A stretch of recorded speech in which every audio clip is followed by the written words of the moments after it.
Bonjour chers amis, vous êtes sur Paix et Guerre pour une 50e édition de Mondoscopie. Nous sommes le 18 décembre 2024. Je vous demande, comme d'habitude, en entrée d'émission, de liker, de partager cette vidéo, de vous abonner si ce n'est pas encore fait, en appuyant tout simplement sur s'abonner ou suivre, et puis ensuite en appuyant sur la fameuse cloche pour avoir toutes les notifications de la chaîne. Je vous demande aussi de nous soutenir dans la mesure de vos moyens, soit par Tipeee, soit en adhérant au cercle Paix et Guerre.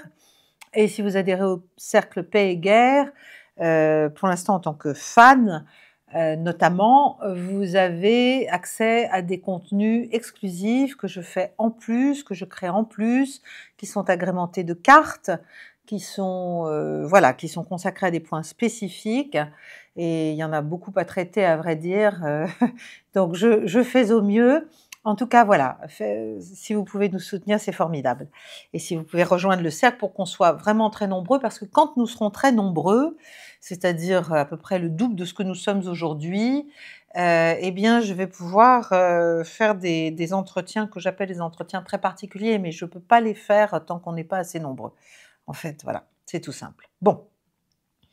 C'est une émission placée aujourd'hui sous le signe eh bien, de la dénonciation de l'empire du cynisme et de l'ignorance qui est vraiment omniprésent et désespérant, et aussi sous le signe d'une autre dénonciation, celle des dangers de plus en plus imminents que ces travers, vraiment le cynisme, l'ignorance, le mensonge, font courir à l'Europe et même à l'Occident tout entier, et donc à nos États-Unis chéris, si j'ose dire.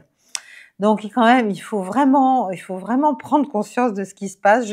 Je ne sais pas comment le dire, je ne sais pas comment le hurler. On me fait tout un tas de procès d'intention absolument ridicules sur lesquels je reviendrai un petit peu.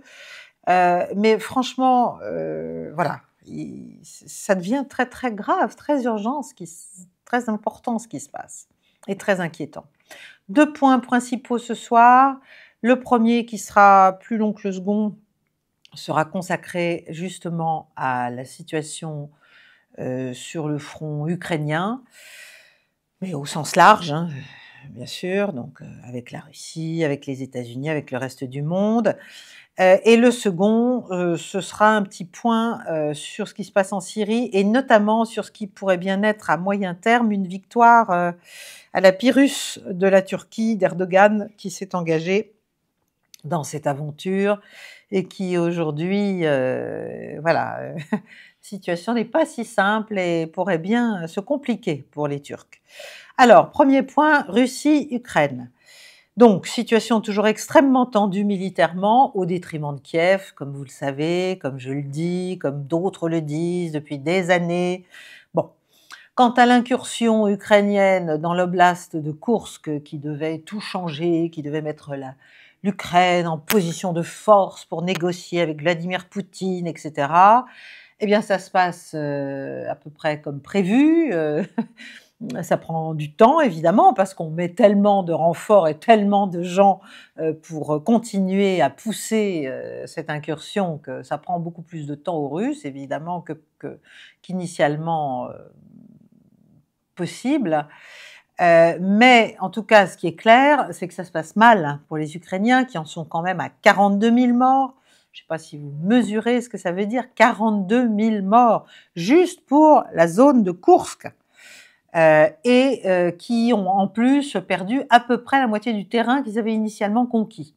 Bon, donc voilà, c'est ce qu'on avait dit, c'est que évidemment la Russie ne va pas laisser cette incursion grossir et s'installer. C'est inconcevable. Alors, au plan général, là on sort de Russie, au plan général du conflit.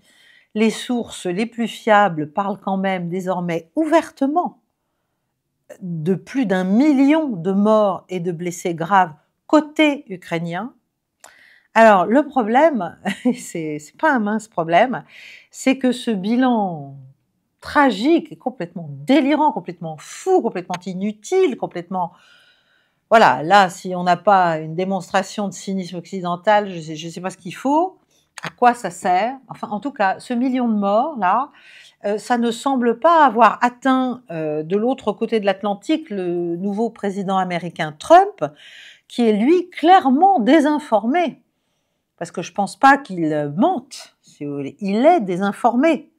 Il est désinformé par ses propres services, enfin ceux qui seront théoriquement à son service, n'est-ce pas? Et notamment la CIA, puisque dans une interview récente, il a parlé de 600 000 morts russes. Voilà. Donc c'est un mensonge patent, c'est un mensonge, voilà, l'anglais dirait blatant lie. Voilà. Mais le problème, c'est que c'est pas Trump qui ment, c'est on lui ment. On lui ment. Et c'est encore, j'allais dire, beaucoup plus grave.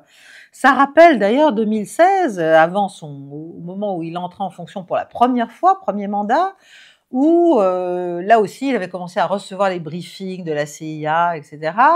Et puis, il avait refusé de les recevoir parce qu'il disait « mais on me raconte n'importe quoi ». Bon, en fait, on essayait déjà de lui faire avaler la pâtée, n'est-ce pas? La pâtée néoconservatrice, la pâtée des quelques personnes qui, en fait, décident à Washington et ne rendent de compte à personne et sont en train de plonger les États-Unis dans une situation extrêmement dangereuse, même les États-Unis. Nous n'en parlons pas, mais eux aussi. Donc, si vous voulez, les Blinken, les Sullivan, les Obama en deuxième rideau, évidemment, et les Clinton, et leurs donneurs d'ordre et leurs amis, tout ça, c'est en train de plonger le monde entier dans une situation éminemment dangereuse, éminemment volatile. Bon, moi, je m'époumonne et d'autres s'époumonnent. On nous traite de pro-russes, ok, c'est très bien. Enfin, c'est un peu limité, si vous voulez, comme critique, et surtout, ça permet d'éviter de réfléchir. Et je ne comprends pas pourquoi on veut à tout prix éviter de réfléchir, parce que les dangers sont vraiment là. Bon, donc, le grand enjeu, si vous voulez, pour Trump, au plan international, le grand enjeu de sa présidence, ça va être vraiment d'avoir les véritables informations pour pouvoir décider, quoi qu'il décide, mais décider en connaissance de cause, en toute connaissance de cause. Et c'est pas parce que, si vous voulez, le gigantisme des structures de renseignement américains, le gigantisme de leurs moyens, ça signifie pas que ce soit de qualité tout le temps, qu'ils ne se plantent pas ou qu'ils ne s'enferment pas dans des, comment dirais-je, dans des tunnels de propre auto-intoxication, parce qu'on a vu déjà plusieurs fois, à plusieurs reprises, je vous ai expliqué ça, il y a de l'auto-intoxication, il y a cette volonté que les choses soient ce qu'on voudrait qu'elles soient, et ce qui fait qu'à la fin, eh bien, on choisit l'information en fonction de ses illusions et de ses fantasmes, voilà. Donc, et il faut comprendre aussi, et c'est une triste nouvelle, mais enfin c'est pas un scoop non plus, c'est que la guerre est une bonne affaire, et surtout aux États-Unis. Même si elle coûte très très cher, elle rapporte beaucoup plus encore. Bon, et elle rend riche, évidemment pas les peuples, mais toutes les couches gouvernantes, dirigeantes, pas seulement militaires ou politiques d'ailleurs, aussi économiques, financières, industrielles, qui se nourrissent, si vous voulez, de cette image d'un pays en guerre, d'un pays qui est là pour défendre des valeurs, des principes, des vertus. Bon, voilà. C'est clownesque, mais ça marche, Alors ça a marché pendant la guerre froide, et à la limite, pendant la guerre froide, on pouvait se dire que quand même on avait en face quelque chose de sérieusement hostile, mais là on n'est plus du tout là, donc il serait vraiment temps de changer de logiciel.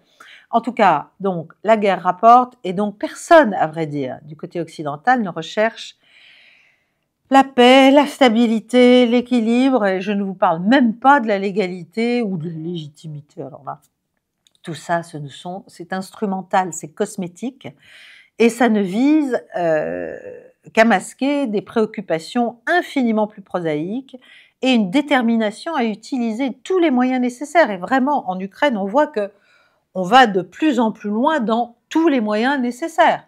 Voilà. Il s'est encore passé quelque chose dont je vais vous parler hier. qui est, enfin, c'est ahurissant, ça va très très loin. Donc, l'équipe qui dirige encore à Washington et qui ne rend compte à personne, manifestement, en tout cas certainement pas, même au président Biden, à mon avis, dans l'état dans lequel il est, et encore moins à son successeur, ou au Congrès, ou au Sénat, ou à je ne sais qui, la Chambre des représentants. Cette petite équipe-là est en train, pour essayer de nettoyer les traces de ces vilainies, de lâcher complètement les chiens, d'aller vraiment très loin dans la surenchère vis-à-vis de la Russie. Et moi, je prétends que ce n'est pas une bonne idée. Voilà. Bon. Je suis désolée, mais c'est comme ça et je continuerai à le dire. Et je ne suis pas pour autant ni pro, ni anti, ni quelque chose, je m'en fiche. Mais alors, si vous saviez, c'est vraiment pas le sujet d'un analyse sérieux. Donc, voilà, pour les Américains et pour cette clique-là, il faut maintenir sa domination. Alors, j'enfonce des portes ouvertes, vous me direz, évidemment. Bon, et je pense que certains le subodorent, le savent, le comprennent. Il n'y a pas que moi et quelques autres en France, et puis un certain nombre d'Américains d'ailleurs, et de Britanniques. Bon. Mais le problème, c'est qu'on n'en tire jamais les conséquences de ça. C'est tellement confortable de se mentir à soi-même, de faire partie, n'est-ce pas, du cercle de la raison, de se croire bon, de se croire juste, de pavoiser bêtement dans les dîners en ville.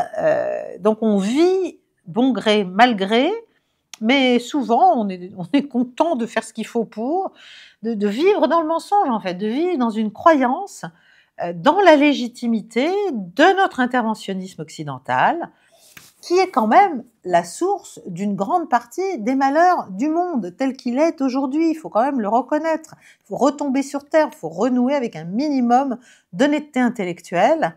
Ça ne veut pas dire sombrer, encore une fois, dans la repentance, ça ne veut pas dire sombrer dans la contrition ou la faiblesse. Au contraire, il faut réadhérer à la réalité, oser la voir en entier, oser changer de pied, oser comprendre qu'on n'a pas compris, oser, voilà, oser vouloir voir plus clair. Voilà. Bon. Alors, après, parce que sinon, bon, non seulement vous avez la fin qui justifie les moyens, bon, très bien, mais vous avez la deuxième couche instrumentale, qui est celle de la sphère informationnelle. Donc, créer les perceptions, raconter une histoire, vendre la guerre. Et ça, évidemment, on a un système médiatique occidental qui se prête au jeu d'une façon aussi, je trouve, complètement irresponsable, à vrai dire. Voilà, comme ça c'est dit.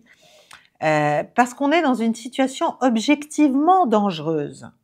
Objectivement dangereuse. Ça ne tient que parce qu'on a face à nous un adversaire qu'on a constitué comme tel, qu'on a créé comme ennemi, qu'on a diabolisé, et qui prend beaucoup plus que nous la mesure des dangers qu'une escalade poussée à ses extrêmes ferait courir à l'ensemble des peuples.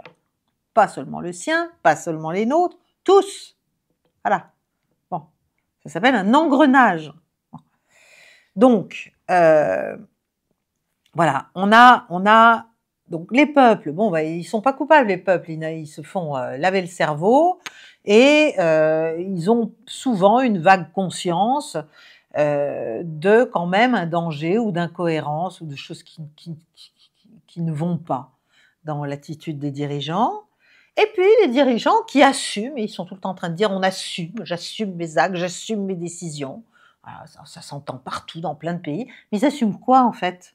Ils assument leurs bêtises, ils assument de faire n'importe quoi, ils assument leur inexpérience, ils assument leur méconnaissance, leur ignorance. Ça sert à rien en fait d'assumer ça. Je veux dire, il faut changer, il faut tout simplement changer. Voilà. Et puis, bon, là, on est à un point où, en fait, il y a un problème, c'est que, notamment aux États-Unis, mais ça se décline partout en Europe, parce que c'est un système, quand même, et c'est pas du complotisme de dire ça, c'est une évidence. On le voit bien, on le voit dans toutes les décisions prises à Bruxelles, on voit bien bon, ce lien. Eh bien, dans cette administration sortante américaine, il y a clairement une volonté de ne pas de ne pas avoir de compte à rendre, pardon, de ne pas voir exposer tout ce qu'on a fait pendant qu'on était au pouvoir, pendant qu'on était aux manettes. Donc, si vous voulez, tout ça pour dire que l'ennemi des États-Unis est celui de Trump président. Ce n'est pas la Chine, ce n'est pas la Russie, c'est un ennemi intérieur. Et c'est très grave. Il va vraiment devoir sérieusement reprendre en main l'administration américaine et les services de renseignement sous son autorité, faire le ménage. Bon, il a nommé, mais il faut encore qu'elle soit confirmée par le Sénat, la sénatrice ancienne démocrate Tulsi Gabbard, qui est une femme bon, qui a aussi ses biais, sa manière de voir certaines parties du monde, etc., mais qui est quand même une femme, d'abord c'est un ancien soldat, qui a une vision extrêmement lucide et qui ose dire un certain nombre de choses. J'espère qu'elle va rester aussi franche et aussi sincère. En tout cas, il l'a nommé potentiellement DNI, c'est-à-dire directeur du renseignement national, c'est-à-dire en fait en charge de la coordination de tout l'appareil, si vous voulez, toute la communauté américaine des services de renseignement, ce qui est assez colossal.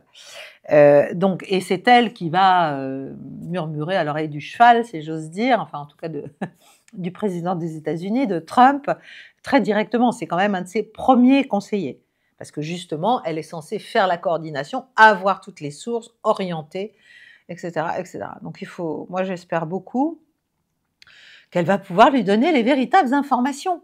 Parce que sinon, là on est en train de l'intoxiquer avec des fake news. Comment voulez-vous décider si déjà vous n'avez pas les informations? D'autant que, et c'est aussi un signe extrêmement inquiétant, entre Russes et Américains, on est passé à l'âge de pierre. C'est-à-dire il n'y a plus de communication. On ne se parle pas. Biden et Poutine ne se seraient manifestement pas parlé, d'après ce que dit Jeffrey Sachs, qui est cet expert qui sait de quoi il parle, parce que lui, il les connaît et il a travaillé même contre et au profit des États-Unis pendant longtemps. Enfin bref, Jeffrey Sachs, que Trump serait bien inspiré de nommer négociateur en chef sur la guerre en Ukraine, ça, ce serait une décision absolument lumineuse. Mais bon, Jeffrey Sachs dit que Biden et Poutine ne se sont pas parlé depuis 2022, depuis le début, en fait, de la guerre. Donc, c'est ce que vous voulez. Et Blinken et Lavrov y tout. Voilà.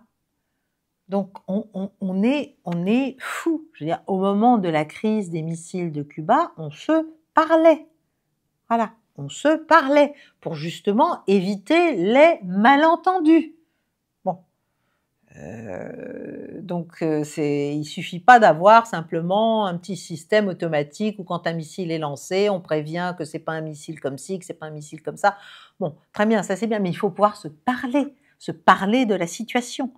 Donc là, on est dans une rupture totale, et donc c'est gravissime, parce que chacun est dans sa ligne, si vous voulez, en train d'interpréter les actes de l'autre en fonction de ses biais, de sa subjectivité, de ses intérêts, de tout un tas de choses, sans avoir rien pour tempérer ou pour faire douter, rien. Voilà, on est seul, entre soi. Il n'y a pas de discussion. L'adversaire est un ennemi. Il y a une confusion totale des deux notions, ce qui est très grave aussi.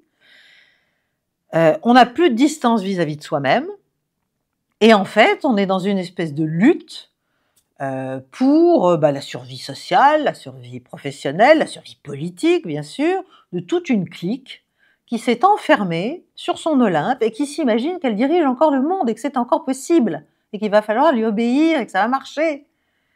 Voilà, donc voilà, ça passe ou ça casse, mais ça passe pas du tout, à vrai dire. Je sais pas si ça va casser, j'espère que non, mais ça ne passe pas. Donc on se croirait, si vous voulez, on se croirait presque dans le bunker Et je parle de notre côté du monde, hein. On se croirait dans le bunker d'un dictateur aux abois qui ne veut pas savoir qu'autour de lui, le paysage a changé. Voilà. Et que c'est plus du tout ce qu'il croyait que c'était. Bon.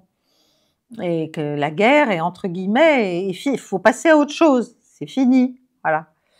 Donc, voilà. Tout ça pour dire qu'on est dans ce délire extrêmement dangereux, qu'il y a une perte volontaire de contact, qu'il y a un enfermement volontaire, qu'il y a une radicalité recherchée, qu'il y a un recours à des moyens de plus en plus illégaux, qu'il y a, je rappelle aussi qu'à l'intérieur, quand même, Trump a fait l'objet de 3 tentatives d'assassinat, il y a un mépris total du droit de la guerre, mais aussi des usages diplomatiques.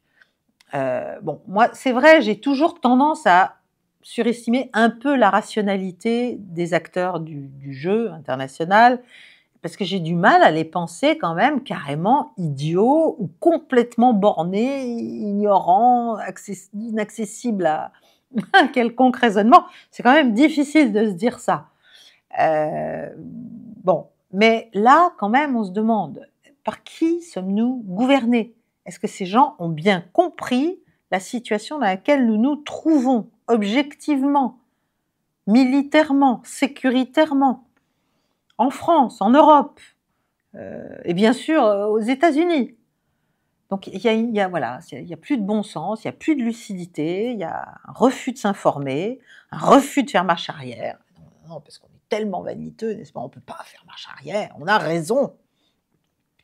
Et surtout, on méprise et donc on méconnaît l'adversaire, qui n'est plus qu'un ennemi à mort en fait. Donc on est piégé par notre propre diabolisation, je vous l'ai déjà expliqué, mais on ne peut pas parler avec le diable, encore moins dîner avec lui, évidemment, et même le connaître, c'est encore trop. Regardez la couleur de ses cornes, de ses oreilles, de sa queue fourchue, tout ça, non, on ne peut pas. Bon. Et puis, je suis aussi sidérée, et je veux revenir là-dessus, je l'ai déjà fait une fois, je crois, dans une mondoscopie, mais là, par l'insistance, le harcèlement médiatique exercé à l'encontre des voix dissonantes, dont je suis, mais je ne suis pas la seule, accusée véritablement de tous les maux, et évidemment du péché ultime, qui est d'être pro-russe, n'est-ce pas? Alors qu'en fait, on essaie tous, chacun à notre manière, à notre niveau, sur notre registre, mais en partant de quelque chose qu'on a clairement tous en commun quand même, les soi-disant pro-russes, n'est-ce pas? On a tous du bon sens, hein, voilà, et quand même une vague petite connaissance historique. Bon. Et donc, on essaie de réveiller les somnambules ignorants qui nous précipitent vers l'abîme. Voilà. Donc, moi, je me sens personnellement impuissante, mais je continue à le faire par entêtement, par espérance fugitive, diffuse, bon. Mais tout ce qui est dit, tout ce qui est écrit, tout ce que j'ai fait depuis des années, c'est vrai, n'imprime pas. En tout cas, n'imprime pas au niveau où ça devrait imprimer pour influer sur des décisions. C'est quand même effrayant. Bon, je m'y prends très mal, sans doute. Mais je me demande quand même comment est-ce qu'on peut être tombé si bas en moins d'une génération, en une petite génération. Parce que j'ai connu une autre époque, je ne suis pas une ancêtre, mais enfin j'ai commencé à travailler extrêmement jeune, et j'ai connu une autre époque dans les services de l'État, où certes, il y avait une ligne politique, diplomatique, qui était, voilà, ce qu'elle était, qui était plus ou moins intelligente, plus ou moins cynique, plus ou moins ci, plus ou moins ça, qui était déjà bien inféodée aux oukas américains, mais au moins on cherchait à savoir la vérité. On recherchait l'information. On cherchait à établir les faits, on cherchait à décider en connaissance de cause, parfois même complètement, si vous voulez, on savait quelque chose et la décision politique qui était prise était aux antipodes. Très bien, mais au niveau de l'analyse, on ne s'interdisait rien, on ne se mettait pas déjà des œillères dans l'analyse, des œillères idéologiques. C'est totalement angoissant d'en être là, si vous voulez. Donc on assumait, éventuellement, le politique assumait le décalage entre les renseignements qui lui étaient fournis et la décision politique qu'il prenait. Mais aujourd'hui, c'est pas ça. Aujourd'hui, on comprend juste plus rien à ce qui se passe. Voilà, on comprend plus rien. Et on confond le raisonnement et l'anathème. Voilà, c'est la même chose, c'est la même chose. Et voilà, on se met en situation de ne rien pouvoir comprendre. Donc on se met en situation de faiblesse, de vulnérabilité. Et on croit pourtant que c'est des positions de force. Si vous voulez, c'est pathétique, quoi. C'est tragique. On est borné, on est ravi de l'être. Voilà. Bon. Donc, bon, je ne vais pas vous raconter ma vie, mais enfin, voilà, dans l'administration où je travaillais, moi, bien sûr, il y avait déjà des gens, des civils et même des militaires qui, comme on disait, classaient verticalement les informations, c'est-à-dire à la poubelle hein, ou à la broyeuse, en l'espèce, les informations, les documents qui n'allaient pas dans le sens de leurs opinions. Il y avait déjà des opinions, de l'idéologie, il y avait tout ça déjà. Moi, j'ai eu affaire à un chef, un tout petit chef, comme ça, voilà, totalement. Voilà, il faisait disparaître ce qui ne lui plaisait pas. C'est pratique comme ça, voilà. Ça n'existe pas puisque je ne l'ai pas lu, je ne l'ai pas vu, et enfin, en tout cas, c'est pas là. Voilà. Bon. Et d'ailleurs, il a fini par travailler à l'OTAN, fini sa carrière à l'OTAN, bon, sur un sujet où il n'a jamais rien compris, mais c'est pas grave, il prétendait qu'il comprenait, n'est-ce pas? Donc, par argument, je sais pas quoi, de rang, d'autorité. Voilà. Donc, il y avait déjà des incompétents, ou des malhonnêtes, ou des opportunistes, ou toutes sortes de gens, bon. Mais pas à ce niveau de massification et de panurgisme, si vous voulez, de suivisme, et de bêtises. Et en fait, finalement, d'indifférence totale au fond des sujets et d'indifférence totale aux conséquences collectives dans lesquelles on embarque en fait nos peuples, nos concitoyens, par vanité, par opportunisme, par juste parce que voilà, c'est bien, on est tous ensemble, allez, on y va, on continue, on s'enfonce, mais on continue. Bon. Donc, voilà. Et ce qui est encore plus délirant, c'est de voir la complaisance, l'abrutissement de la classe médiatique mainstream pour appuyer tout ça. Donc voilà, hier c'était encore un grand journal, enfin moi que j'ai longtemps cru sérieux, en tout cas qui se dit toujours tel, hein, qui se prétend de référence, au moins comme l'autre, hein, comme celui du soir, et qui se prête en fait aux mensonges de masse. Mais depuis des années, ça continue, ça il relaie sans scrupule, comme une course pour savoir qui finalement va emporter le prix du meilleur système d'étouffement du citoyen sous la chape du mensonge, quoi. Voilà, ça, on fait la course pour savoir qui arrive le mieux à raconter n'importe quoi. Donc là, dernier article, c'est mon petit coup de gueule, c'est avant Noël. Il y aura de bonnes intentions. Article du Figaro, donc, d'un inconnu, sur les intellectuels, influenceurs et complotistes, de points plongés dans la galaxie complexe des pro-russes. Voilà. Et alors là, il y en a plein qui y passent. Il y en a qui sont probablement clairement pro-russes. Mais c'est pro-russe ou c'est juste anti-con, enfin voilà, je suis désolée de ma familiarité, mais ça me fatigue à la fin. Donc bon, vous me direz, je me retrouve en très bonne compagnie avec un ancien président de la République, avec un ancien Premier ministre et ministre des Affaires étrangères, avec d'autres anciens ministres, avec des intellectuels de très bon niveau, bon, voilà, mais pourquoi est-ce qu'on a à subir tout ça, en fait? Parce que pourquoi on doit lire ce que produisent ces plumitifs tellement diffamatoires, tellement agressifs, tellement de mauvaise foi patente? Est-ce qu'ils se rendent pas compte de la responsabilité lourde qui est la leur, qui porte dans l'enfoncement progressif de notre pays dans une posture de plus en plus dangereuse? Je sais pas, j'ai pas l'impression qu'ils se rendent compte de ce qu'ils font en fait. Est-ce qu'on est pro-russe parce qu'on veut dire la réalité du terrain, parce qu'on recherche les données que personne ne donne nulle part, parce qu'on cherche à comprendre le rapport de force, parce qu'on cherche à replacer le conflit dans son contexte historique, parce qu'on veut parler des mouvements du monde, parce qu'on veut s'intéresser à la sécurité de l'Europe, parce qu'on ne peut plus avaler les mensonges de la propagande de son camp, de son propre camp.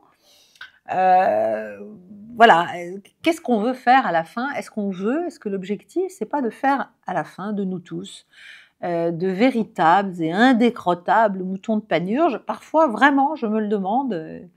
Et c'est pas seulement la ferme des animaux, Orwell et compagnie, c'est ça, quoi. Voilà, c'est en réalité, voilà, que ça se passe.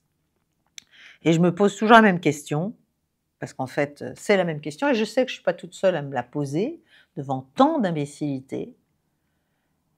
Est-ce que vraiment tous ces gens qui racontent inlassablement n'importe quoi sur d'autres, ou qui pensent tellement faux, c'est tellement évident, qui mentent à longueur d'antenne, à longueur de plume, est-ce qu'ils sont achetés?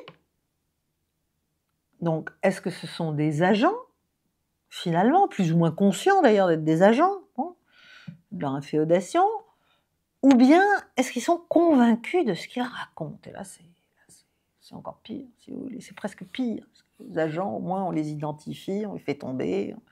Voilà. Mais est-ce qu'ils croient à leur propre baliverne? Comment c'est possible? Moi, ça m'échappe. Voilà, ça m'échappe. Ou alors, c'est les deux. Je ne sais pas. Ils sont convaincus et intéressés. Je ne sais pas. Bon. En tout cas, ce qui est drôle, enfin, si j'ose dire, c'est que c'est aux États-Unis qu'il y a quand même le plus de voix libres. C'est le premier amendement, très bien, mais ils savent s'en servir. Donc il y a, alors évidemment, il y a un effet de masse, un effet d'échelle, un effet de moyens, bon.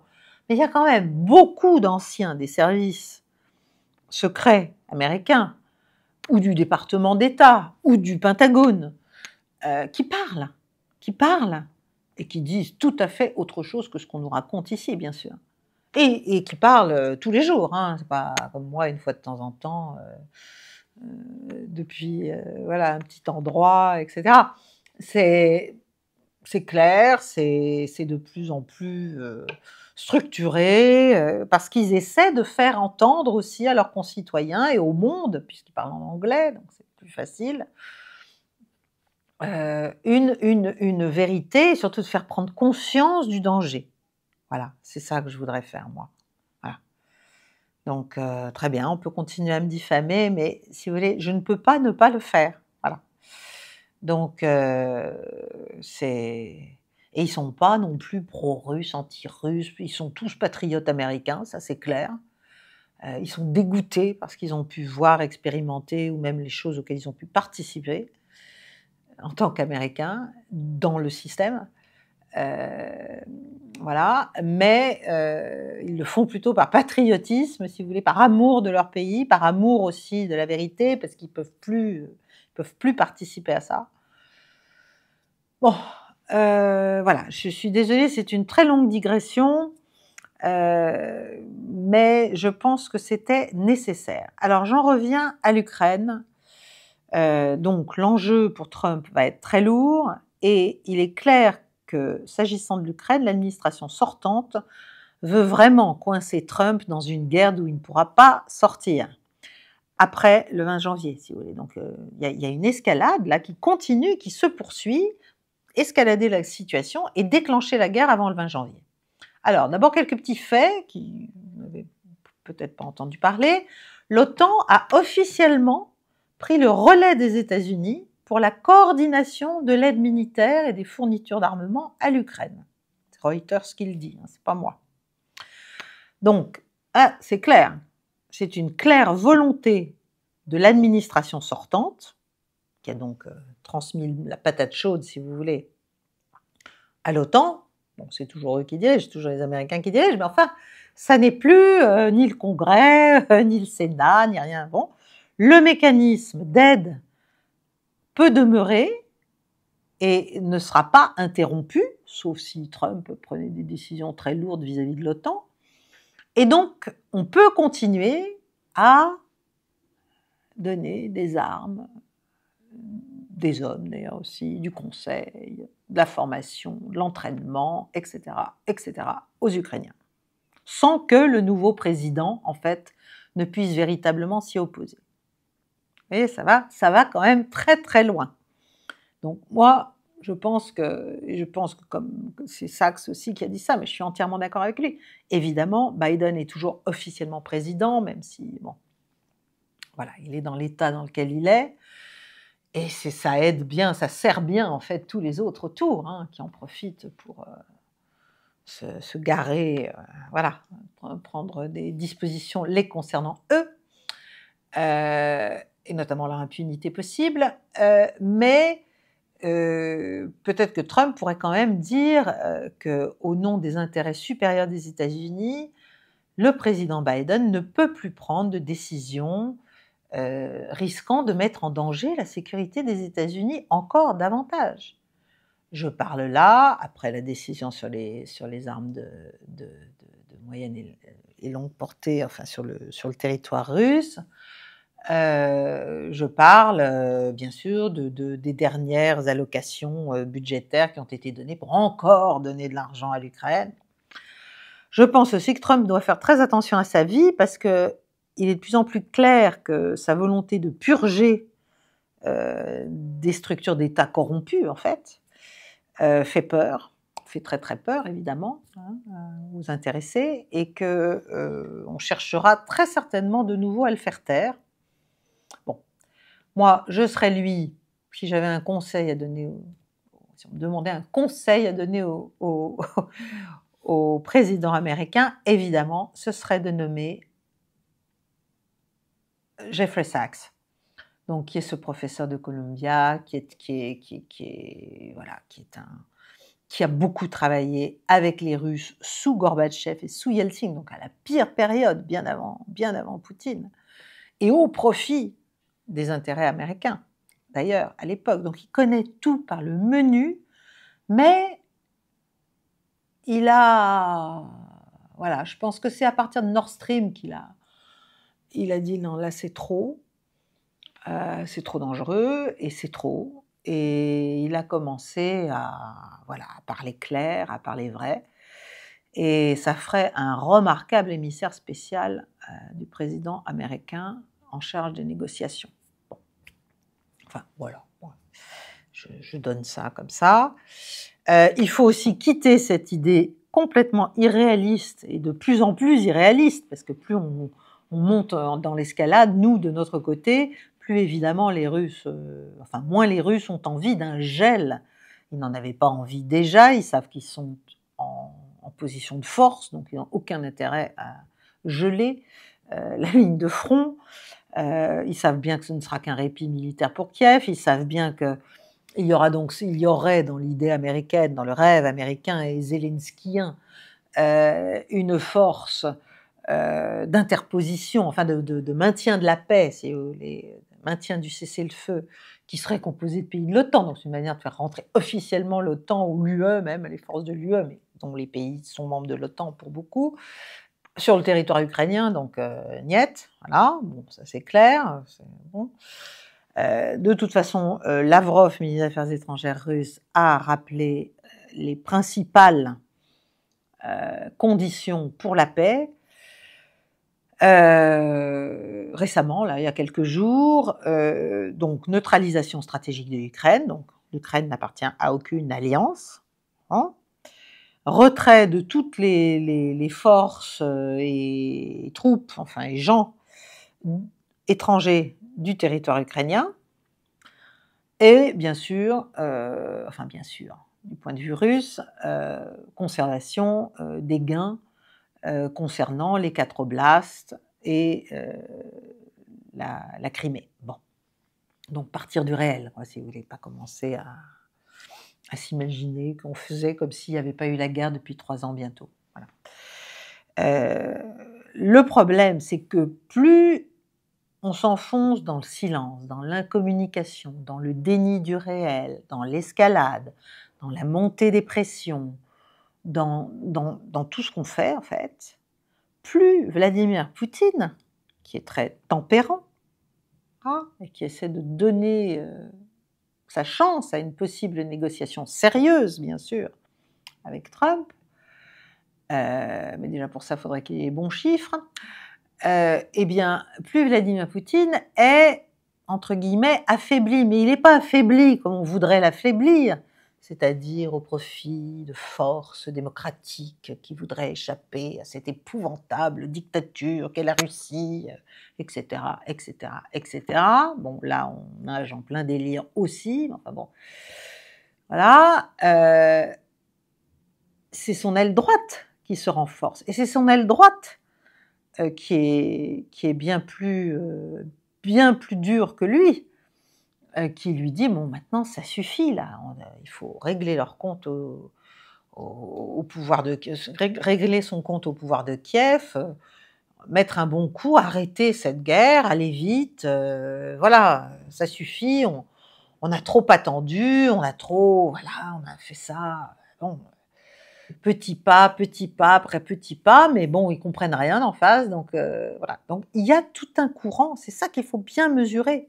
Il y a tout un courant autour de lui qui n'est pas là juste parce qu'il leur dit hurler au loup, ça fera peur, peut-être qu'ils comprendront. Ce sont des gens qui fondamentalement pensent que son approche est trop diplomatique, trop modérée, trop tempérée et vouée à l'échec.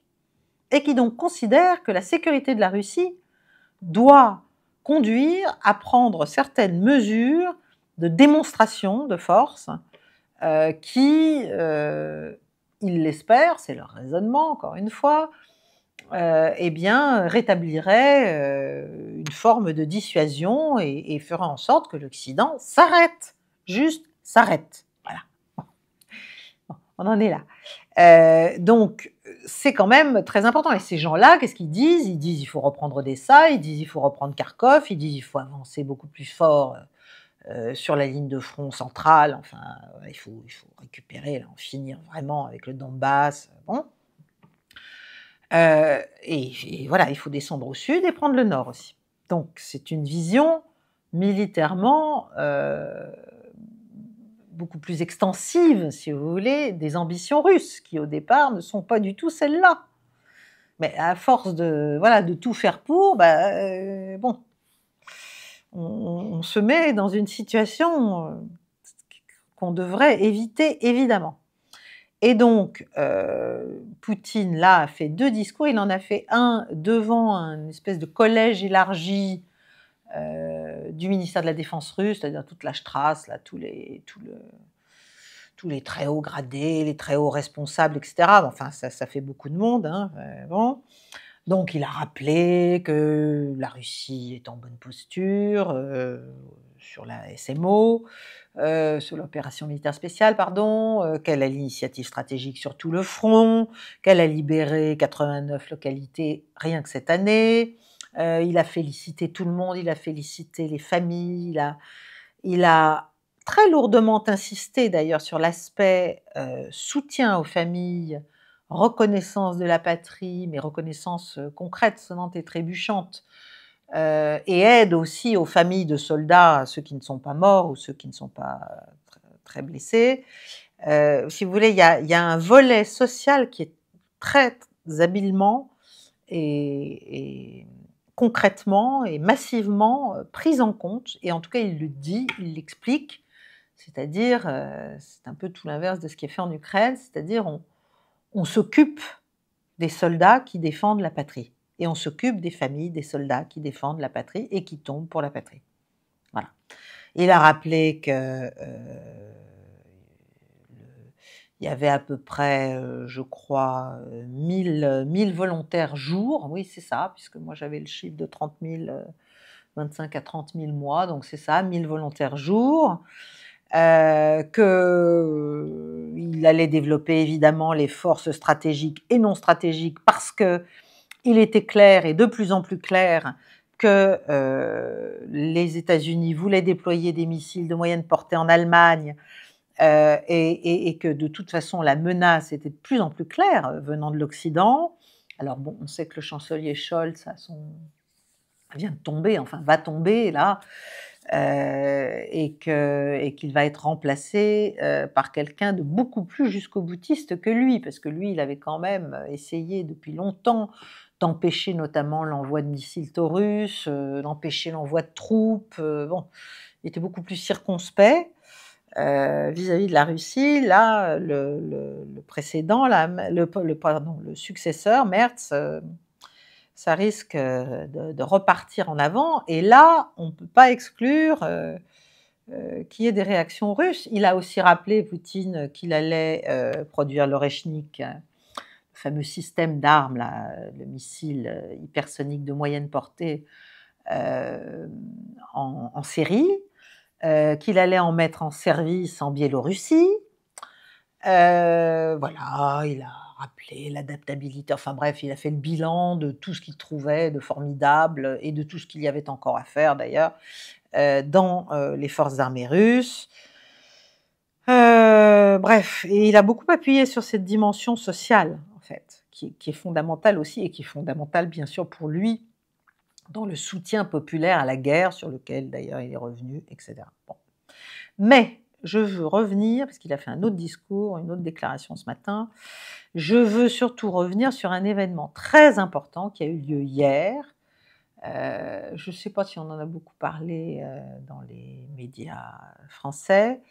C'est l'assassinat par les services ukrainiens, qui s'en sont vantés, hein, c'est pas moi qui le dis, qui s'en sont vantés, donc le renseignement militaire ukrainien principalement, c'est-à-dire les services de Kirill Boudanov, et le SBU, c'est-à-dire plus généralement les services de sécurité ukrainiens, du général Igor Kirillov, qui était, et de son adjoint, qui était le chef des opérations, en fait, NBC, donc de guerre, si vous voulez, bactériologique, chimique et nucléaire, enfin toute la protection des opérations NBC russes depuis 2017.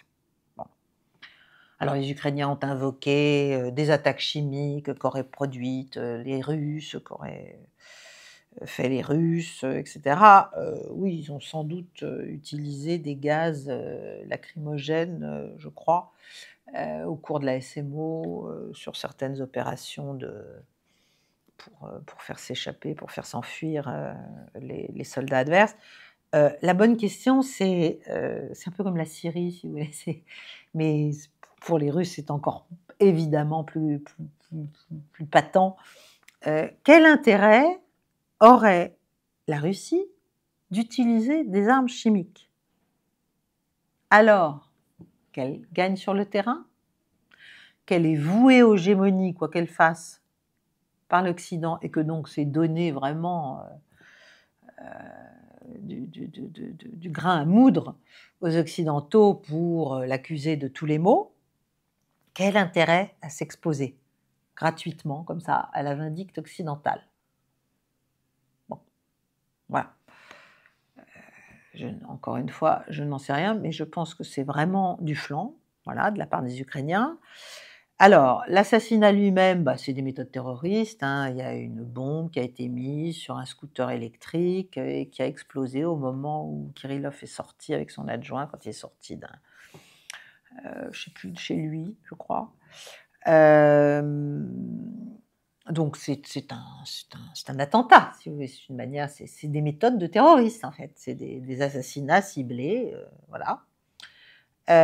Et alors, les médias anglo-saxons, évidemment, ont expliqué que c'est une cible tout à fait légitime. C'est le Times hein, qui a dit ça, bon, on voit qui a pu écrire derrière. Alors évidemment, il y a eu des déclarations russes multiples, hein, de Zakharova, de Medvedev, qui a expliqué que donc si on pouvait assassiner les généraux de l'armée russe en plein Moscou, et bien dans ce cas-là, tous les officiers des pays de l'OTAN qui aident aujourd'hui l'Ukraine à faire la guerre à la Russie devenaient aussi des cibles légitimes? Poser la question. Enfin bon, est-ce qu'on imagine ce qu'on dirait, est-ce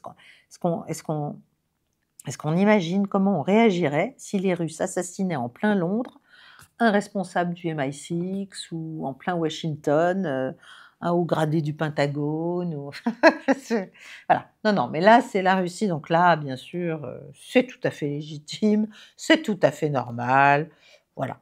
Alors, il y a déjà 2 suspects qui ont été arrêtés, dont un Ouzbek, qui ont déjà donné pas mal d'informations sur les organisateurs du meurtre, donc je pense que l'enquête va aller assez vite. Medvedev a évidemment dit que les tueurs et surtout les commanditaires seraient punis. Et évidemment, on peut s'empêcher de penser que Kirill Boudanov, donc le chef du GRU, devient une cible éminemment légitime. Hein.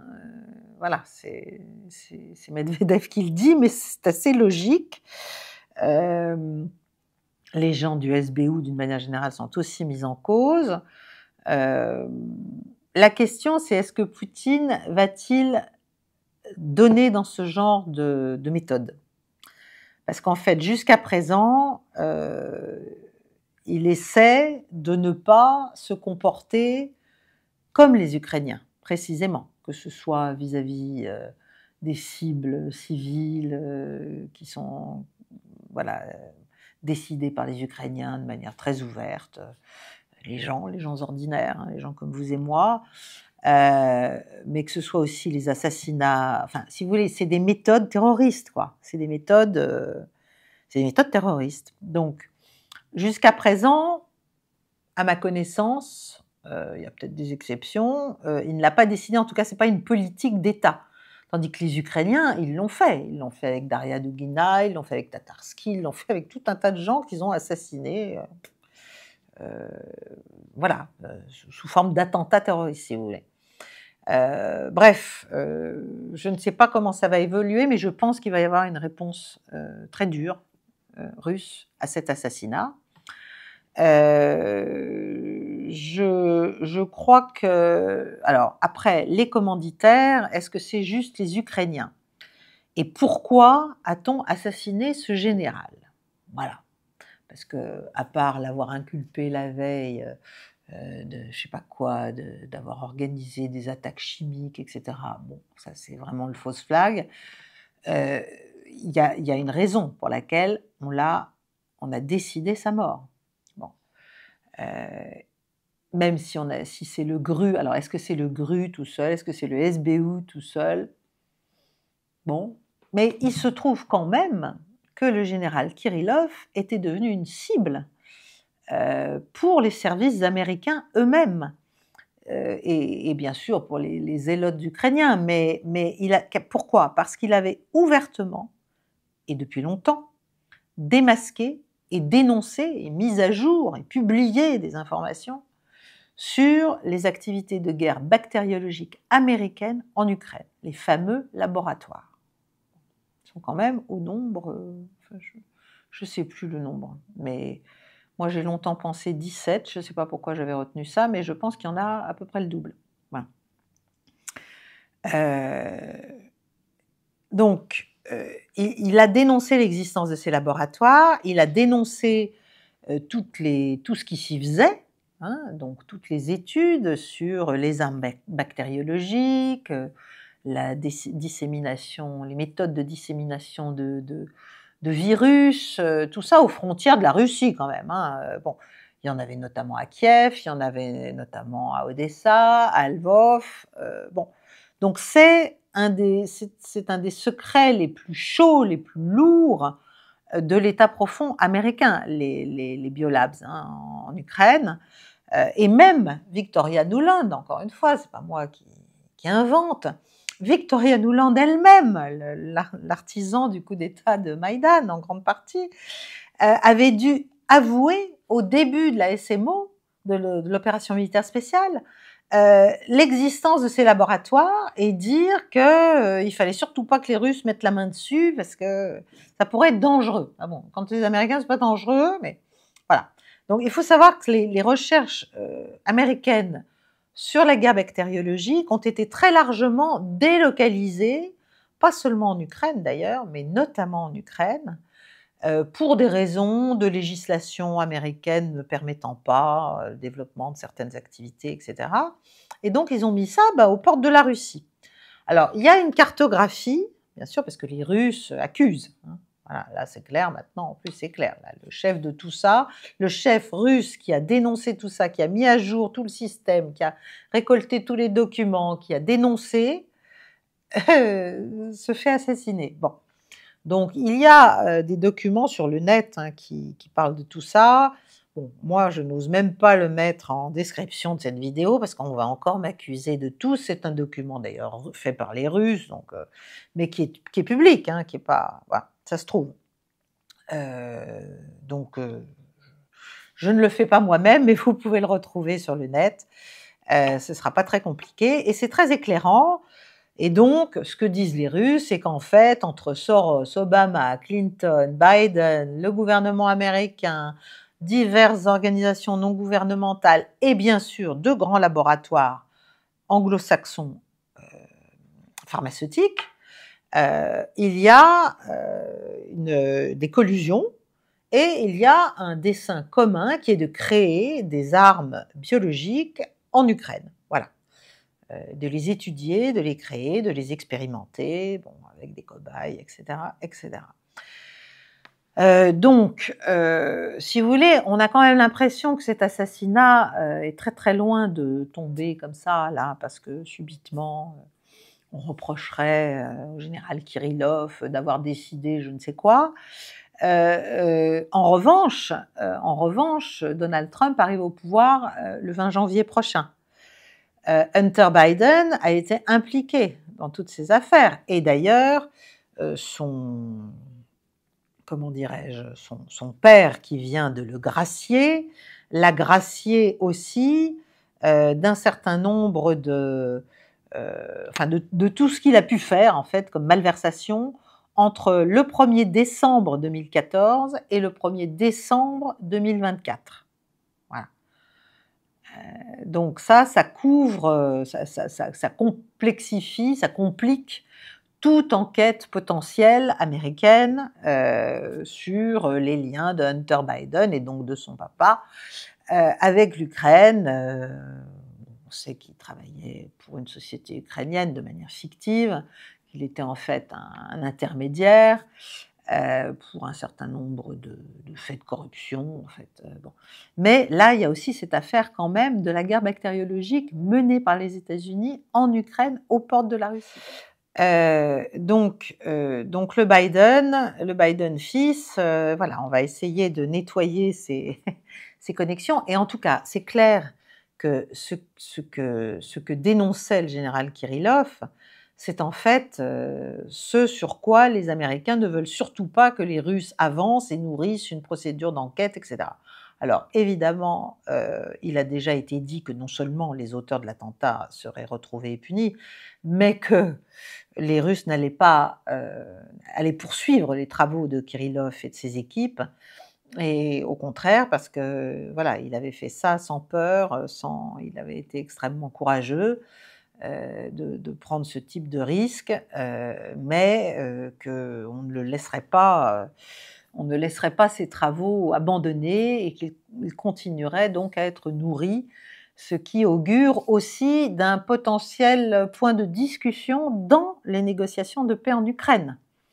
Parce que, et là, je pense que Trump, il faut aussi qu'il soit bien informé sur ce sujet, parce qu'il faut qu'ils comprennent quand même les préoccupations russes de sécurité s'agissant de ces expérimentations biologiques, de ces possibles libérations de virus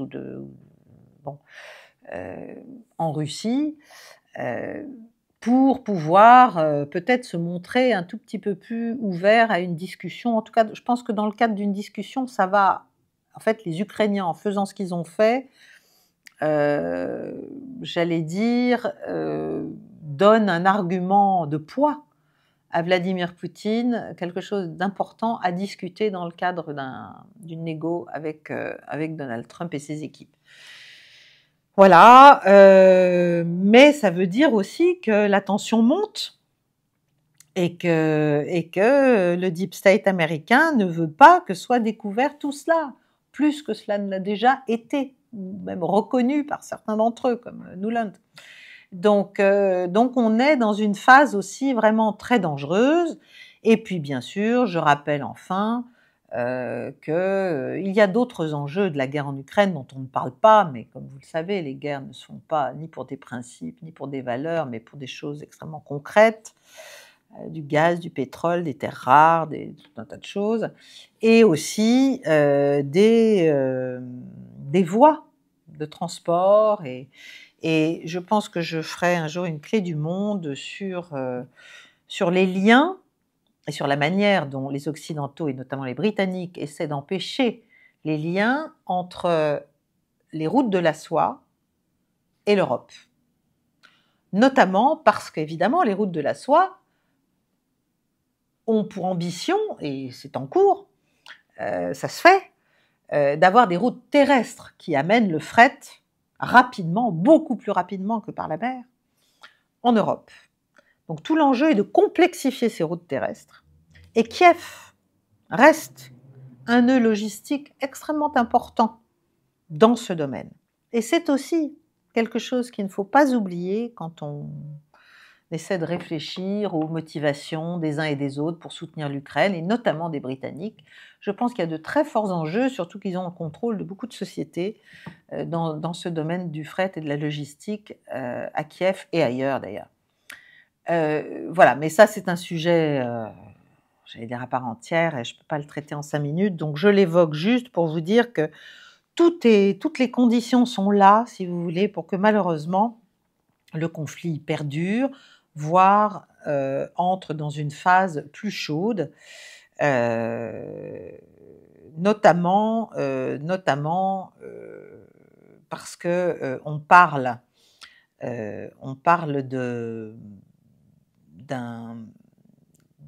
enfin, il y a des informations qui disent que il y aurait 100 000 troupes massées aux frontières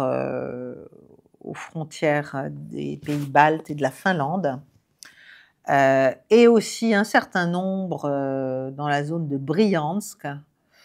Donc, vous voyez, enfin, il faudrait qu'il y ait une carte. Je vais mettre une carte peut-être.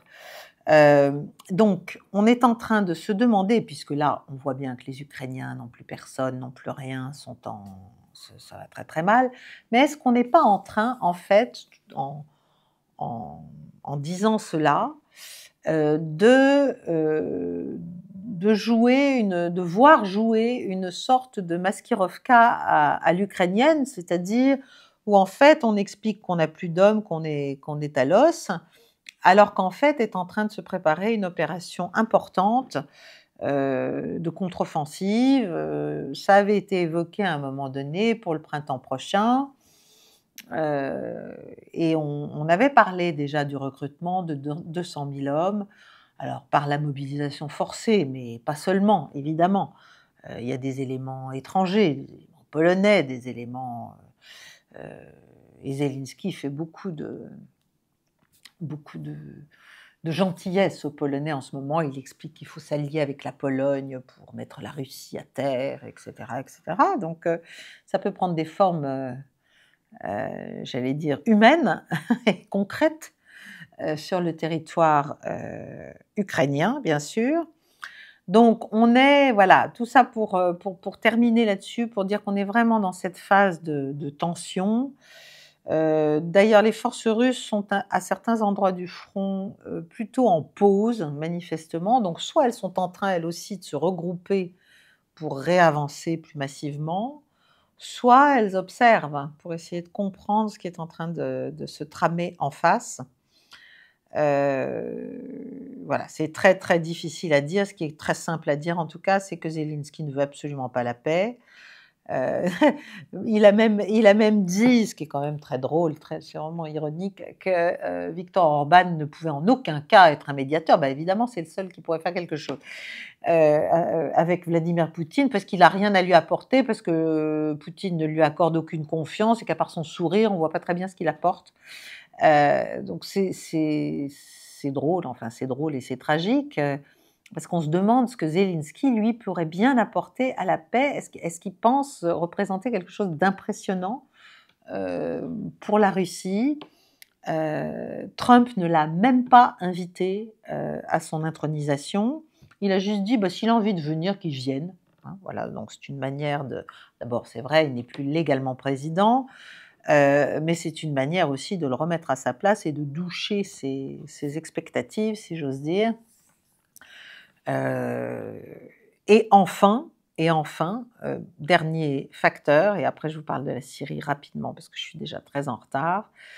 Dernier facteur, dernier signe majeur, inquiétant pour Trump, à vrai dire, et en tout cas qui démontre qu'il va falloir changer de posture, changer d'attitude pour lui, c'est qu'on a appris aujourd'hui que Xi Jinping ne viendrait pas. Ça va peut-être changer, mais en tout cas, pour l'instant, il ne vient pas, il a refusé l'invitation, il a rejeté l'invitation américaine à venir à l'intronisation. Voilà, le 20 janvier prochain, à la prise de pouvoir. Donc il y a un sous-texte là quand même, parce que c'est pas rien. C'est pas Zelensky qui est même pas invité, c'est Xi Jinping qui ne vient pas. Voilà. Donc il faut quand même essayer de comprendre ce qu'il y a derrière. Pour moi, ce qu'il y a derrière, c'est que c'est un message, il y a un sous-texte, si vous voulez, assez clair. On ne me menace pas, parce que vous vous souvenez des déclarations de Trump très brutales sur le thème je vais faire une guerre des droits de douane effrénée à la Chine si elle ne se rend pas à mes exigences. Il y avait aussi l'idée que le dollar ne peut pas être affaibli et donc tous les projets chinois et russes d'ailleurs de monnaie commune et de BRICS et tout ça, il avait menacé carrément tous les pays candidats des BRICS. Bref, il a pris le ton des présidents américains qui s'imaginent que quand ils haussent la voix, n'est-ce pas, tout le monde est tétanisé d'un seul coup. Bon, là, voilà, en fait, c'est assez clair. Il va falloir cesser de menacer. L'état actuel de dépendance de l'économie américaine vis-à-vis de l'économie chinoise, et vice-versa d'ailleurs, mais enfin, ne permet pas aux États-Unis, l'état actuel de ses armées non plus, ne permettent pas aux États-Unis de se comporter, ne permettent plus aux États-Unis, d'une manière générale d'ailleurs, de se comporter ainsi. En gros, Xi Jinping, là, il vient de dire tu te calmes, si tu as envie qu'on discute, tu te calmes. Voilà, tu changes de ton. Voilà.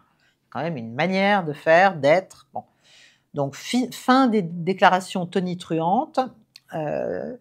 Deuxièmement, c'est aussi une manière de dire n'oublie pas que nous sommes liés avec la Russie. Donc là aussi, il va falloir baisser d'un ton, notamment sur le projet américain qui est vendu comme, c'est pas le plan de la victoire de Zelensky qui est dans les plots, mais c'est le plan, je sais plus, le plan à la Trump, voilà, qui lui avait été soufflé d'abord par Pompeo, et puis qui est remis un peu sur le tapis, même par Kellogg, par son envoyé spécial.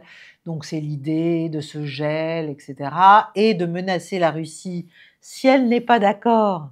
Donc d'abord, elle doit se mettre à la table des négociations, elle doit écouter ce que l'Amérique a proposé, et si elle n'est pas d'accord, eh bien, à ce moment-là, l'Ukraine sera littéralement ensevelie sous les livraisons d'armes et l'argent, et la Russie ne pourra plus rien faire. Donc là aussi, je pense que le message est clair, c'est qu'il faut changer de ton.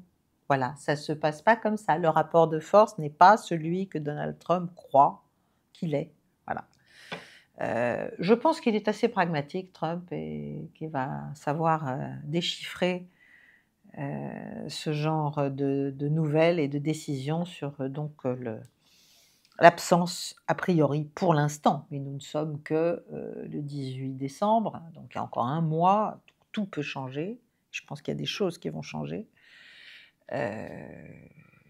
L'absence de Xi Jinping pour l'instant à la commémoration, enfin à l'entrée en fonction du 20 janvier. Bon, mais enfin voilà, on est en face rouge. Alors, point sur la Syrie, un peu court, je suis désolée, mais quand même, ce que je voulais vous dire sur la Russie me semblait très important. Alors, en Syrie, bon, on a l'impression, c'est drôle, hein, à lire certains commentateurs qui sont presque déçus que la Russie n'ait pas réagi à l'offensive djihadiste et turque en Syrie. Bon. Alors, on peut se poser la question, dans quelle mesure ont-ils vu vraiment arriver la débandade complète, quasi totale, de l'armée syrienne? Il est vrai, comme je l'ai dit la semaine dernière, que depuis longtemps, ils poussaient Assad à la réforme, ils lui proposaient de l'aide. Bon, voilà, mais il y avait aussi quand même beaucoup de corruption dans le camp Assad, en tout cas dans une partie de la famille. Les Iraniens aussi ont proposé aussi de l'aide, mais il y a eu vraiment si vous voulez, une fermeture en fait du côté syrien qui a fait que, ben voilà, quand il y a eu le coup enfoncé, le coup de bélier, si vous voulez, eh bien, rien n'a répondu et ce qui s'est passé, s'est passé. Après, il faut rappeler aussi, pour expliquer pourquoi la Russie ne vient pas, n'a pas cherché, elle a cherché au départ, elle a fait mais quand elle a vu que l'armée syrienne se débandait, bon, pourquoi aller se mettre dans une situation de vulnérabilité avec un dispositif qui était quand même très réduit en Syrie, si même l'armée syrienne ne se bat pas. Voilà. Bon. Donc, il ne faut pas oublier que la Russie n'est pas venue en Syrie parce qu'elle a décidé de venir en Syrie pour occuper un petit bout, même pour protéger ses bases. Elle avait ses bases, elle a négocié leur maintien, mais elle est venue en Syrie pour aider la Syrie à la demande de la Syrie et d'ailleurs de l'Iran, à l'été 2015. Elle est venue en septembre, fin septembre, si ma mémoire est bonne. Donc, il n'y a plus d'Assad, il n'y a plus de demande, il n'y a plus de légitimité à la présence russe en Syrie, en fait, à part les bases, le statut des bases qu'elle a donc discuté manifestement et négocié, en tout cas pour l'instant, avec HTS, avec les djihadistes, les djihadistes syriens. Voilà.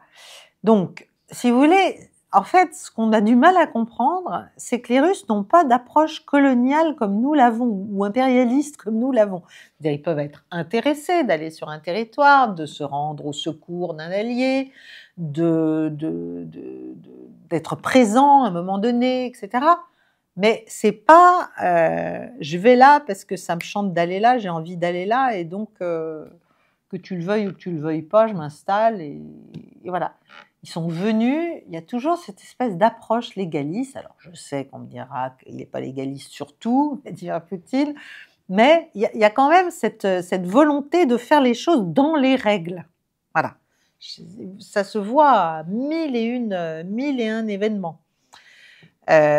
Donc, il n'y a pas de volonté de domination régionale, si vous voulez. Ensuite, il ne faut pas oublier non plus que la Russie a été là aussi pour temporiser la présence de l'Iran, qui n'était pas suffisante pour protéger les Syriens. Ils avaient besoin des Russes. Mais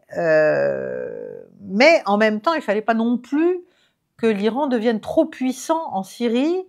Et notamment, en fait, la Russie a laissé Israël bombarder régulièrement certaines positions du Hezbollah, il ne faut pas l'oublier. Alors, au plan de la fiabilité de l'alliance, Vladimir Poutine a fait ce qu'il devait, puisqu'il a en fait probablement fait échapper Bachar el-Assad à la mort, et sa famille aussi, enfin sa famille proche. Parce que sinon il aurait sans doute connu le sort de Kadhafi ou de Saddam Hussein, et ça aurait fait très mauvais effet, là, pour le coup, aux yeux des alliés de Moscou, ou des partenaires de Moscou. Militairement, je pense que c'était un bon calcul, parce que pour l'instant, le gros de l'effort et le gros de la menace est sur le front ukrainien, et donc retomber dans un engrenage où en plus il aurait fallu renforcer rapidement le dispositif, ça aurait été une sorte voilà, d'entrer dans un marasme militaire, une situation inextricable et longue. Bon. Donc ça, il a échappé à tout ça, et finalement, on peut dire, bon, moi je ne crois pas que tout ça a été vu très en amont par les Russes, mais en tout cas, ils ont tiré relativement bien leur épingle du jeu à ce stade. D'ailleurs, Al-Jolani l'a dit qu'il veut discuter avec les Russes, qu'il veut trouver un accord avec eux. Voilà, pour l'instant, un accord d'équilibre, hein, parce que c'est pas mal aussi face à Israël et face à la Turquie, c'est pas mal aussi d'avoir une puissance russe qui est là en point d'équilibre. Bon, en tout cas, la Russie a su dealer sur ses bases avec HTS. Les colonnes russes qui se retirent ne sont pas entravées du tout, ne sont pas gênées par les djihadistes. Le dispositif russe, d'ailleurs, n'est pas totalement parti. Je pense que pour l'instant, au-delà des bases, ils attendent de voir ce qui va se passer.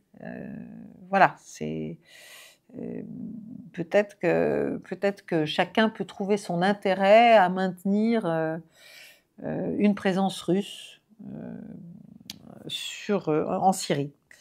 Alors, maintenant, les bombardements israéliens se poursuivent, les forces israéliennes sont tout près de Damas. Est-ce qu'on n'est pas à la veille d'une attaque israélienne sur l'Iran? Moi, j'en viens à le craindre, parce que Netanyahou, là, est en pleine ivresse de puissance. Là, c'est mégalomanie accentuée par son succès actuel. Et il y va largement, et il en profite, et même les Russes, le représentant permanent de la Russie au Conseil de sécurité, a appelé Israël à cesser l'usage de la force, donc à arrêter ses opérations contre la Syrie, et à construire un dialogue sur une base équilibrée, sur une base mutuellement bénéfique, etc., disant qu'on ne pouvait pas escamoter tous les faits dérangeants pour l'État hébreu. Bon, bref, il y a une déclaration diplomatique, mais qui montre que Moscou ne va pas forcément regarder d'un très bon œil tout et n'importe quoi se faire par Israël au nom de la lutte contre le Hezbollah, la lutte pour que le Hezbollah ne remette pas de force au Liban, etc. Bon. Mais je veux terminer sur la Turquie, parce qu'il y a un angle de l'interprétation des événements en Syrie qui est de dire c'est un succès extraordinaire des Turcs, c'est un succès significatif, quoi, une victoire. Et moi, je pense qu'il y a quand même pas mal d'éléments sur lesquels il faut être très prudent, en tout cas quant à ce diagnostic euphorique, si on trouve que c'est bien, hein, évidemment, parce que ça pourrait bien devenir une victoire à la Pyrrhus. Alors c'est vrai que sur le court terme, c'est un gain stratégique. Mais est-ce qu'il ne va pas y avoir assez vite des complications? D'abord, les groupes extrémistes syriens qui se sont toujours battus les uns contre les autres parce qu'il y avait une grande compétition pour savoir qui aurait le plus d'argent, le plus d'armes, des parrains occidentaux, etc., Bon, ils étaient unis pour virer Bachar el-Assad, pour déposer Assad. Bon. Mais maintenant que c'est fait, il va falloir s'entendre, il va falloir trouver une gouvernance, il va falloir arriver à faire un ensemble opérationnel, si vous voulez, et il n'est pas du tout certain que ça se passe facilement entre les divers groupes. Je parle déjà l'armée syrienne libre, donc qui est tenue par les Turcs, et HTS, qui est aussi en lien avec eux, mais aussi en lien avec d'autres. Bref, on n'a pas fini entre la violence, l'instabilité, les combats internes, si vous voulez, ça va se poursuivre. Deuxièmement, la Turquie, face à ça, elle va devoir choisir, entre guillemets, ses pions. Et elle va peut-être en soutenir certains contre d'autres, et ça va créer forcément des frictions, des ennemis, et ça peut avoir des conséquences, bien sûr, y compris jusqu'en Turquie même. Ça peut être des attaques terroristes, ça peut, voilà, surtout venant des groupes kurdes. Parce que évidemment, ce sont les ennemis de la Turquie, même si elle s'entend avec certains d'entre eux, notamment côté irakien. Mais les forces kurdes, dont certaines en Syrie sont aidées par les Américains, essaient de consolider leur position, notamment dans le nord-est de la Syrie. Et le nord-est de la Syrie, ça a été aussi longtemps une poche de sécurité, de détente, si vous voulez, pour le PKK. Donc, Erdogan, lui, il est contre ça. Donc, ça peut avoir des conséquences entre les groupes qui soutiennent les groupes kurdes, le soutien des Américains, parce que c'est la question de fond. Est-ce que les Américains vont lâcher les Kurdes? Et si oui, quand? Et comment? Et contre quoi? Et un accord avec qui, si vous voulez? Donc, tout ça, en fait, rien n'est réglé. Et donc, il va y avoir un marchandage avec Erdogan, avec Israël, avec les Kurdes. Bon. Ensuite, il y a la question de la crise des réfugiés. Vous savez qu'en Turquie, il y a 3,5 millions de réfugiés syriens. Et qu'évidemment, la Turquie rêve de s'en débarrasser, hein, tout simplement. Parce que c'est lourd économiquement, parce que c'est aussi source d'insécurité, etc., etc. En fait, il n'est pas du tout sûr que tous ces gens aient envie de revenir en Syrie, même si les djihadistes les appellent et leur disent que oui, il faut revenir. Ça peut juste... il peut y avoir au contraire beaucoup de Syriens qui cherchent à s'échapper de nouveau vers la Turquie, et donc le nombre va plutôt augmenter, et l'instabilité qui va avec aussi. Donc ça, voilà, la question migratoire va être de nouveau très importante et va exacerber les tensions à la fois avec l'Europe, naturellement, vous vous en souvenez, en 2015, et aussi au plan domestique. Ensuite, il y a quand même un problème pour Erdogan, c'est que il y a un alignement évident entre Israël et la Turquie sur cette affaire syrienne. Or, Erdogan passait sa vie à faire de grandes déclarations sur le thème « Je suis le protecteur du peuple palestinien », etc., etc. Là, on sort de l'ambiguïté qu'à ses dépens, c'est clair. Là, maintenant, c'est clair. Voilà, on voit bien qu'en fait, non, il travaille de concert avec Israël. Et ça peut aussi être un potentiel d'instabilité politique interne important. Après, il y a la question économique. La Turquie, je ne sais pas ce qu'elle va gagner de la chute d'Assad, si vous voulez, économiquement, mais ce qui est sûr, c'est que s'il n'y a pas de paix et de stabilité, il n'y aura pas de bénéfice économique pour les Turcs. Hein. Ensuite, il y a aussi la question des de la présence importante et qui a été encouragée par Erdogan d'extrémistes djihadistes venus de l'Asie centrale. Donc voilà, ils ont soutenu ces groupes, mais évidemment, ça c'est pas très bon pour les ambitions de la Turquie qui prétend diriger le monde turcophone. Si vous voulez, elle prend les pires, elle les soutient, elle leur fait faire le coup de feu contre Assad. C'est pas très bon, donc je pense que ça peut aussi pousser certaines républiques centra-asiatiques à se distancer un peu d'Ankara, parce que les gouvernants de ces États auront l'impression qu'Ankara peut en fait fomenter la déstabilisation de leurs propres États. Et il en est capable.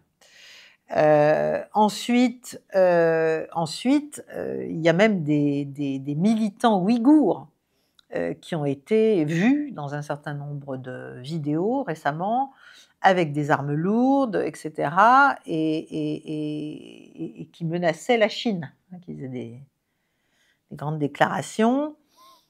Donc, non seulement ils opèrent sous contrôle turc, mais ils s'opposent à la Chine, enfin ils font... Voilà.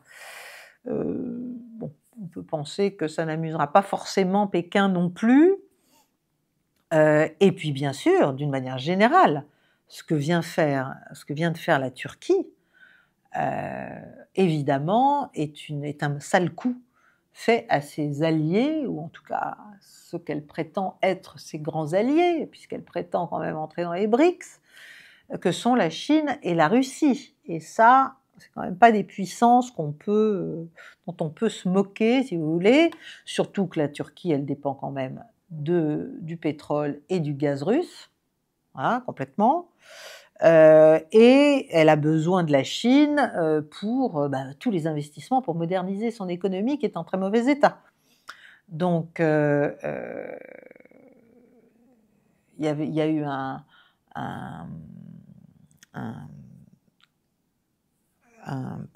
sommet de l'Organisation de coopération de Shanghai récent, où la Turquie avait assuré pourtant les Chinois et les Russes de son engagement dans les questions de sécurité eurasiatique, et de stabilité eurasiatique. Donc, si vous voulez, c'est quand même très très compliqué en fait de jouer perpétuellement sur tous les tableaux et d'essayer de s'en sortir en même temps sur tous les tableaux. On ne peut pas poignarder tout le monde en même temps dans le dos, on peut pas, on peut pas jouer on peut pas se moquer de tout le monde à la fois, voilà. Donc tout ça pour dire qu'il n'est pas du tout certain qu'après cette première phase euphorique d'une Turquie, j'allais dire, étant en majesté derrière ceux qui ont fait tomber le régime de Bachar el-Assad et l'armée syrienne en grande partie, il n'est pas du tout certain que ça se termine bien finalement pour la Turquie, ou qu'elle ne soit pas du moins amenée à faire un certain nombre de compromis pour maintenir certains de ses intérêts dans la zone. Voilà, j'ai été naturellement, encore une fois, trop longue. Je sais que certains d'entre vous ont la gentillesse de me dire que je ne suis jamais trop longue, mais si, tout de même. Mais bon, comme ça, je vous ai dit à peu près tout ce que je voulais vous dire. Je vous souhaite une bonne soirée. Likez, partagez cette vidéo, essayez de faire grossir le nombre de membres de notre chaîne, parlez-en autour de vous, soutenez-nous si vous le pouvez. Et je vous dis à la semaine prochaine, ce sera le 25 décembre. Je ne sais pas si c'est un bon jour, mais je ne peux même pas décaler d'un jour malheureusement. Donc je vais essayer de là où je suis de faire une émission, j'espère que je le pourrai. Voilà. Je vous remercie et encore une fois, très belle soirée à vous tous. Au revoir, chers amis.